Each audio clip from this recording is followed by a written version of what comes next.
मीच होणार master chef असं म्हणत मिस्टरांनी चालू केली होती चिक्की बनवायला. चिक्की स्लॅश डिंकोडा. डिंकोडा का म्हणते हे व्हिडिओमध्ये पुढे कळलंच. तुझ्या व्हिडिओमध्ये मी येणार नाही असं म्हणत त्यांनी छान व्हिडिओमध्ये स्माईल दिली आणि नंतर त्यांनी हाती घेतलेला उपक्रम चालू केला. आज ते बनवत होते ड्रायफ्रूटची चिक्की. त्यांनी ड्रायफ्रूट चांगले भाजून घेतले होते वाटतं आधी बिना तेलाचे मिठाचे आणि ते कटिंग चालू होते त्यांची. इकडे मी बनवत होते डोसे. इथे गोवर्धन घी मिळालं नाहीये, हे भारतातनं ऑर्डर केलं होतं गोवर्धनचं घी आणि मग मी त्याचे डोसे बनवत होते.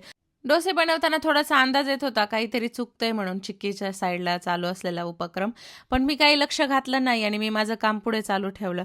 नंतर त्यांच्या स्वतःच्याच लक्षात आलं की अरे मिक्स केल्यावर ते लक्षात आलं की सारण कमी पडलेलं आहे, गूळ कमी पडलेला आहे आणि थोडासा मूड हाफ झाला आणि ॲग्री केलं की चिक्की चुकलेली. म्हणलं ठीक आहे जाऊ द्या, डिंकोडा बनवून खाऊया आपण. आता इथे चालू होता दुसरा प्रयत्न. मी घरी नसताना गोष्टी जरा चांगल्या बनतात असं मला यानंतर जाणवलं. त्यांनी घेतले होते इथे शेंगदाणे आणि पहिल्यासारखी सेम प्रोसेस होती. सगळ्या गोष्टी भाजून घेतल्या. फक्त कढई एकदम जुनाट वापरली होती आणि बघितलं ना चिक्की एकदम छान मस्त बनलेली आहे. ही खूप अशी अचानक गोड खावीशी इच्छा होते म्हणून त्यांनी ही बनवली होती. हेल्दी गूळ वापरून गुळाची चिक्की. आणि हे चिक्की पुराण तुम्ही पाहिल्याबद्दल थँक्यू सो मच.